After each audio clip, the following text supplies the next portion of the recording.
첫 주제는 이재명, 김부겸의 다른 주머니로 잡았습니다.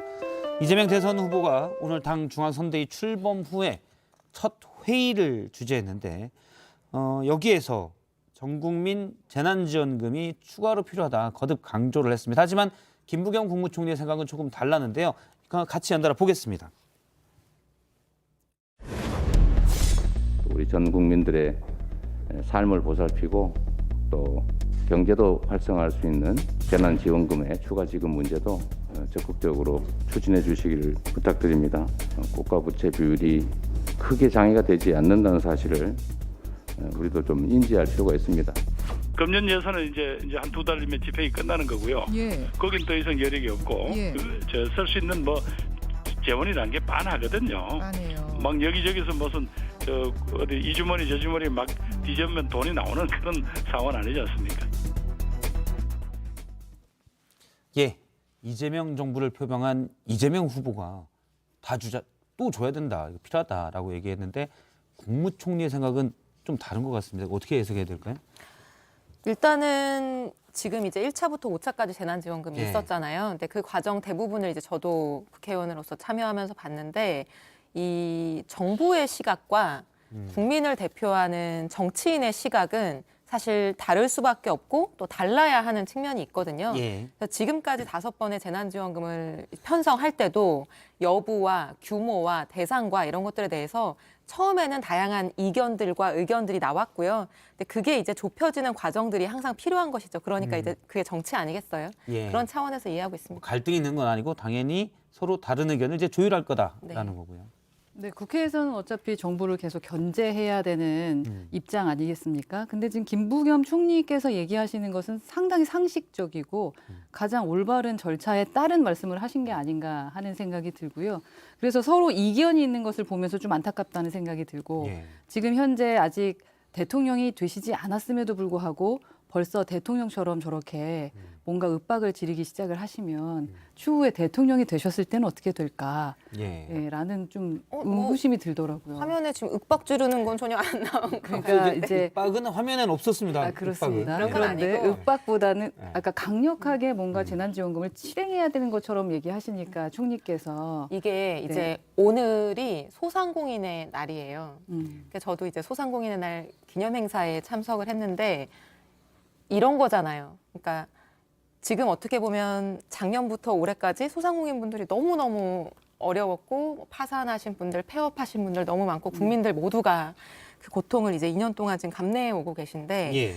우리가 지금 가계부채 비율은 세계 34개국, 그러니까 OECD 어떤 국가들 34개국 중에 2위예요. 가장 높은 편이고 정부 부채 비율은 35개국 중에서 26위, 그러니까 굉장히 낮은 편이거든요. 근데 이게 어떤 논쟁 끝에 사실 이제 이런 결과가 발생하고 있는 거냐면은 지금 위기 상황, 경제적인 위기 상황인데 이 빚을 국민이 질 거냐 아니면 국가가 질 거냐 하는 것에 대한 우리의 예. 그 토론이 필요한 거고 이재명 후보가 얘기하는 것은 국민에게 빚을 지게 하면 안 된다. 이런 상황일수록 코로나라고 하는 미중의 위기 상황일수록 국가가 확장 재정을 해서 설사 부채 비율이 조금 더 높아진다고 하더라도 그거는 국가가 국민이 빚지지 않게 해줘야 된다라고 하는 얘기거든요. 예. 네. 그러니까 들을 때는 참 거창하고 괜찮은 말 같아요. 근데 그래서 저희 입장에서는 선별 지급이 필요하다라는 말씀을 드리는 거잖아요. 진짜 힘든 분들에게 지급을 하는 거고 그 외에는 사실은 고기 잡을 수 있는 법 그리고 고기를 잡을 수 있는 그 어항이 어디 있는지를 알려주는 그러한 곳에 우리가 재정을 투입하는 것이 정상적이지 않을까 하는 거죠. 그러니까 모든 것을 이렇게 지원금만 주면서 계속적으로 이것을 돌파해 나갈 수는 없는 것이 아닌가 하는 지금 생각을 하고 있습니다. 이 전 국민을 줄 거냐 아니면 선별 지급을 할 거냐 요 내용만 놓고 보면 네. 국민의힘과 김부겸 총리의 생각이 같은 건가요?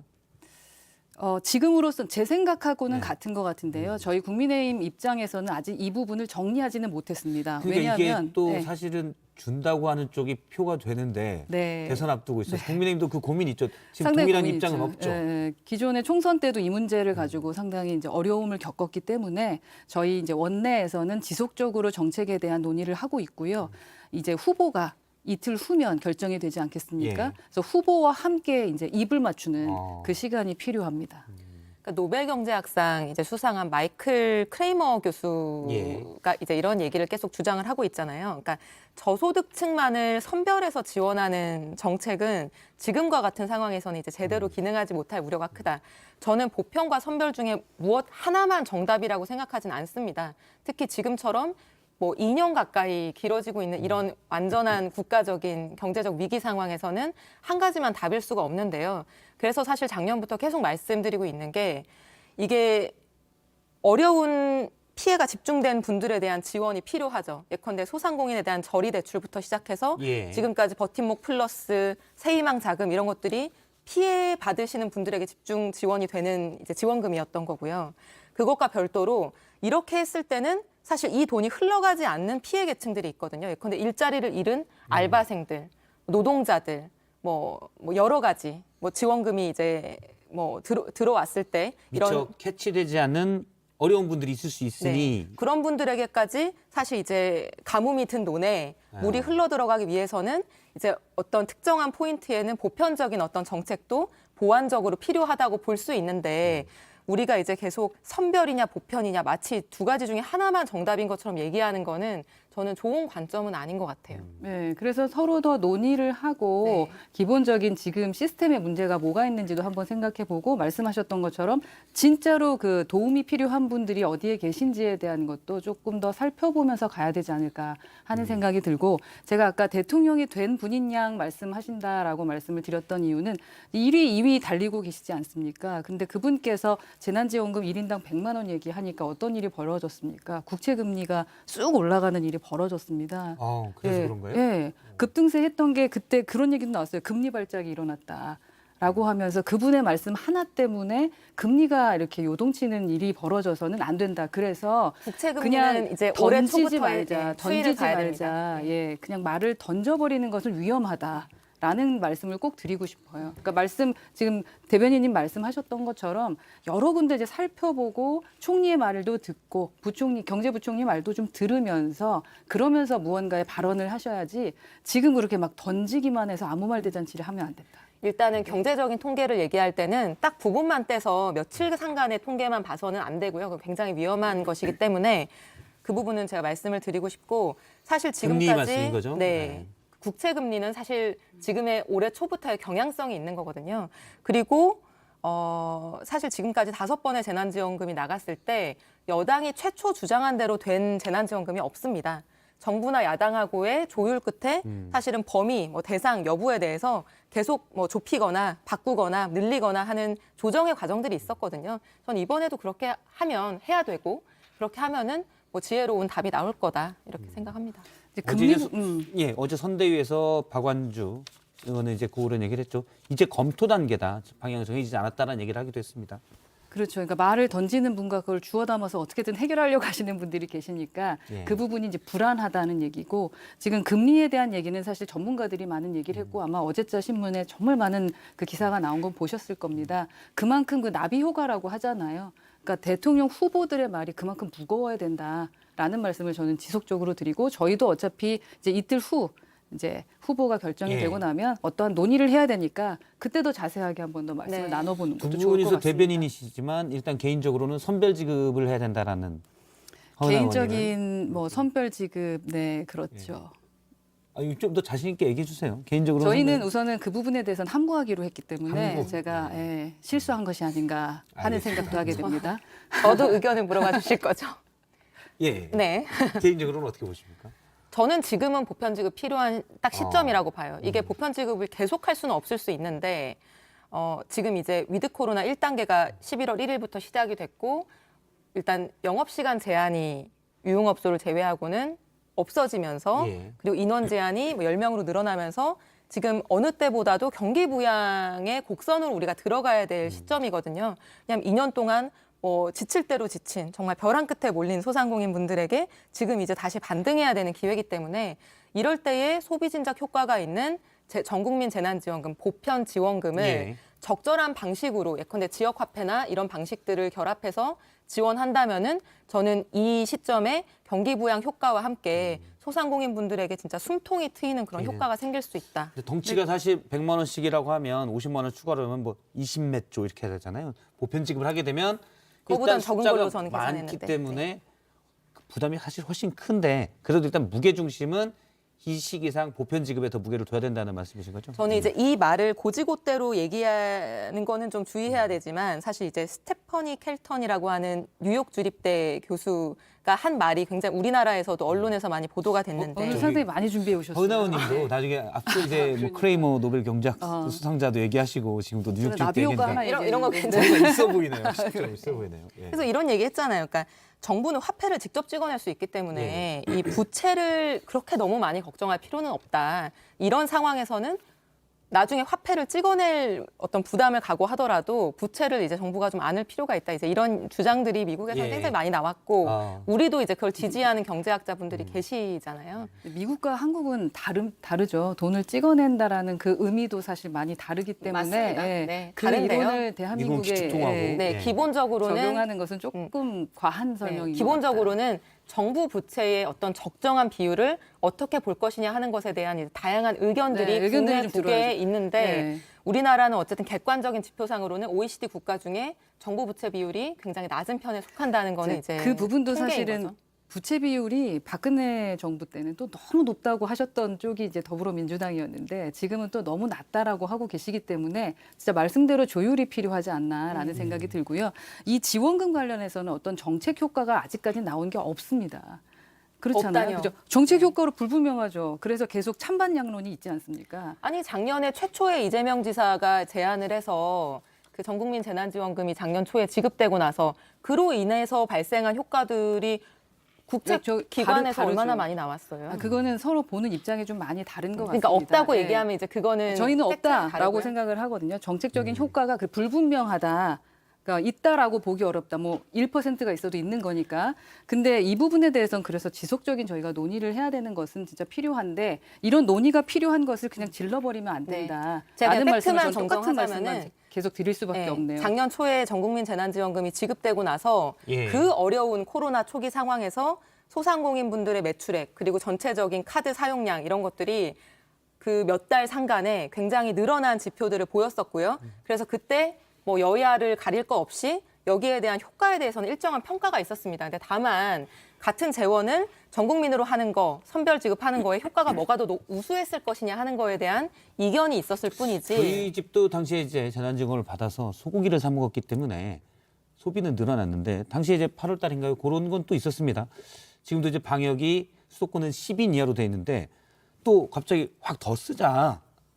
그렇게 가면은 또 코로나 방역 상황에는 너무 이게 압력이 세지는 건 아닌가라는 우려도 있고요. 그러니까 이제 시기별로 중점을 둬야 될 부분이 다르잖아요. 방역에 정말 모든 역량을 투입했던 시기가 있었던 거고 예. 지금은 방역 물론 중요하지만 위드 코로나 시대로 우리가 가야 된다, 갈 수밖에 없다, 갈 수 있다라는 자신감을 가지고 지금 그 1단계를 시작하는 상황이기 때문에 방역에 모든 역량을 투입해야 되는 시기하고는 좀 다르다 이렇게 말씀드리고 근데 싶습니다. 저는 이제 그러니까 여당과 함께 얘기를 하다 보면 정말 신기한 게 같은 지점을 보는데 듣는 내용은 다 다른 것 같아요. 저희가 만난 소상공인들은 그게 효과가 있었다라고 말씀하시는 분이 이제 드물거든요. 거의 없거든요. 통계를 봐야죠. 예, 네. 거의 없고 기본적으로 우리가 원하는 것은 이 경계를 풀어주는 것이다라는 말씀을 하지 지원금 몇 푼을 받고자 하는 것이 아니다라는 말씀들을 많이 몇 푼이 하시는데 아니고요. 근데 국민들에게 100만 원은 굉장히 큰 돈입니다. 제가 이제 들은 얘기를 말씀을 드리는 겁니다. 그러니까 지금 그 100만 원, 200만 원으로는 월세 내기도 힘들다라고 말씀하시는 분, 월세에 인건비 줄 수 없으니까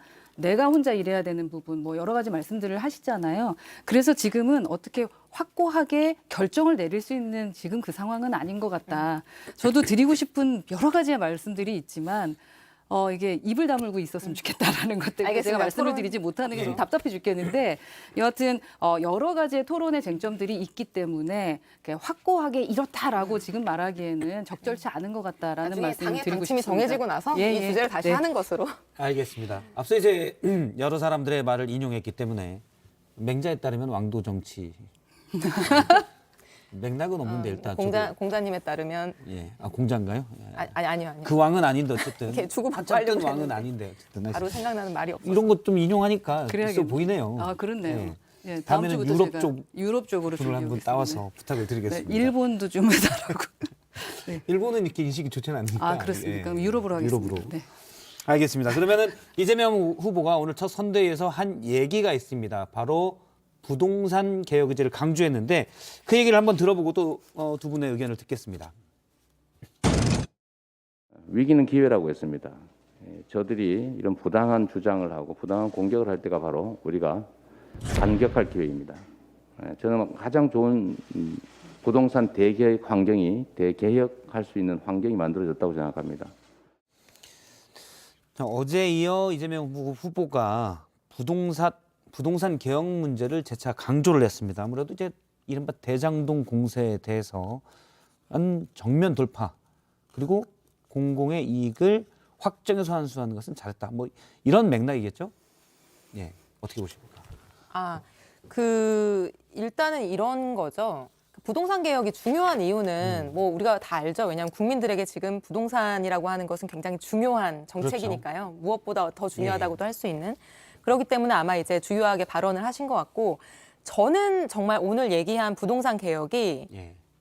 진짜로 지금이 적기라는 생각이 들어요. 그 기회라는 생각이 들었던 게 지금까지 이제 어떤 논쟁이 있었냐면은 민간에서 발생한 이익이 있잖아요. 근데 그게 정당한 이익일 때도 있고 약간 불로소득일 때도 있고 예. 뭐 윈드폴이라고 하는 초과 수익일 때도 있는데 그런 것들을 공공이 가져오는 거에 대해서 사실 지금까지 전통적으로 보수 정당에서는 이거를 공산주의 같은 생각이라고 비난해 왔었잖아요. 예. 그래서 예컨대 어떤 개발을 할 때도 뭐 공영 개발해야 된다라고 하면은 왜 이거를 민간에서 경쟁을 해서 이렇게 시장을 활성화시킬 수 있는데 공공이 다 가져가냐?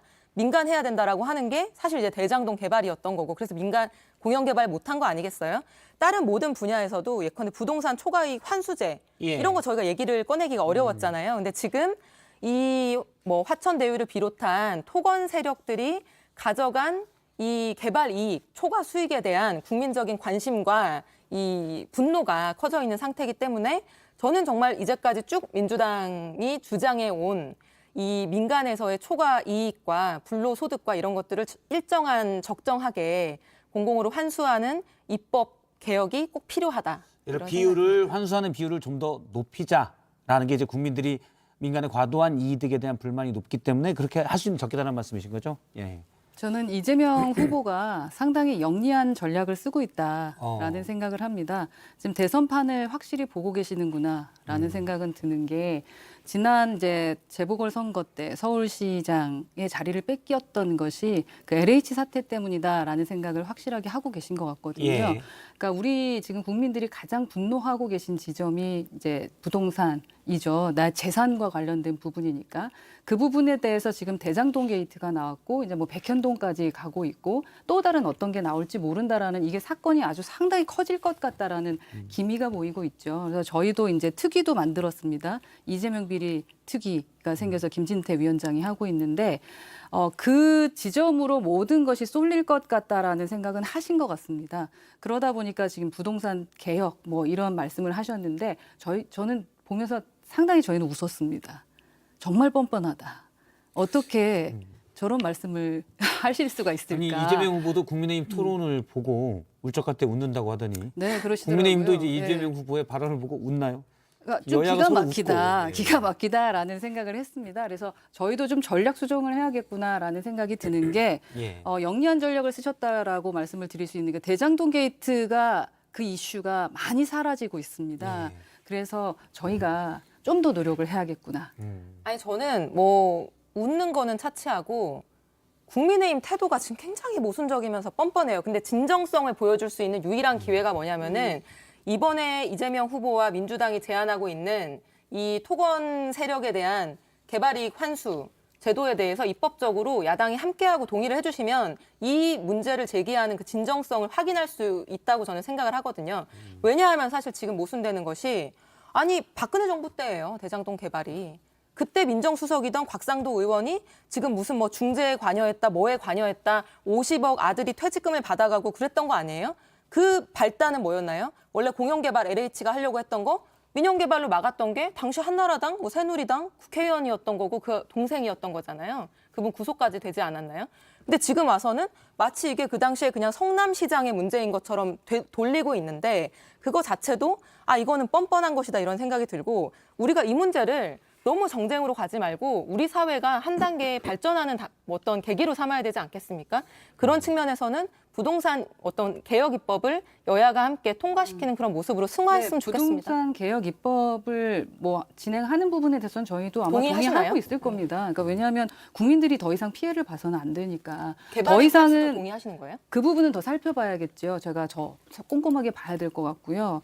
근데 기본적으로 국민들에게 피해를 가지 않게 하는 것에 대해서 반대할 사람은 저희 의원은 없습니다. 그래서 그 부분은 진행을 하되 문제는 기존에 그렇다고 해서 문제를 이만한 의혹이 있는 것을 덮고 갈 수는 없다는 얘기입니다. 당연히 누가 예. 덮겠어요. 그래서 정말 제일 싫어하는 그 특검 얘기를 안 할 수가 없지 않습니까? 다음에 편말을 네. 제가 하나 드리도록 여기다 하겠습니다. 특검. 그러니까 저는 반복되니까. 야당이 그러니까 자료를 가지고 팩트를 가지고 얘기할 수 있는 것들을 좀 진행을 해야 될 것 같습니다. 네, 너무 좋고 제가 사실 부동산을 지난 총선에도 몇몇 그렇게 크지 않은 정당 쪽에 1가구 1주택 이외 또는 토지도 웬만큼 어느 정도 면적 위에는 양도 차익에 대해서 금리 위휴, 복리금리에다가 약간의 스프레드, 예를 들어 뭐 0.5%랄지 이 정도만 이윤을 주고 나머지는 다 양도 차익세로 환수를 하면 그러면 이 투기가 없어지지 않느냐라고 해서 너무 과격하다고들 또 네, 현장에서 하더라고요. 또 다른 정의당에서도 얘기를 하고 당시에는 그러더라고요. 과격하다고 하더라고요. 근데 이게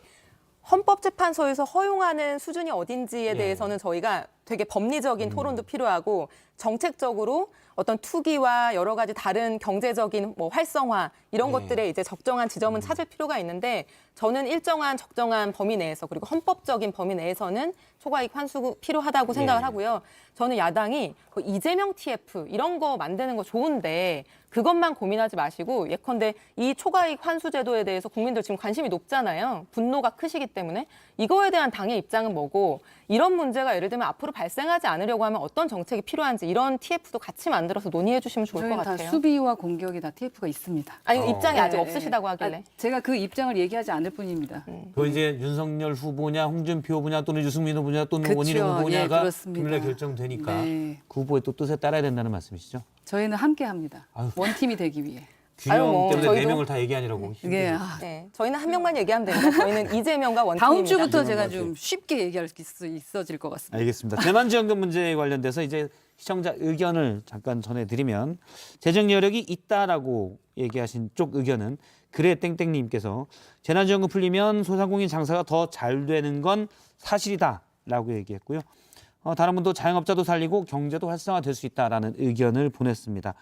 다만 재정 여력이 없다라는 의견도 있는데 전 땡땡님께서는 대통령 되면 하든가 왜 지금 정부의 빚을 떠넘기나라고 얘기했고 이 땡땡님도 손실보상도 제대로 못 해주면서 또 재난지원금 타령이냐 금권 선거 얘기가 있을 수 있다라는 얘기도 나왔었습니다.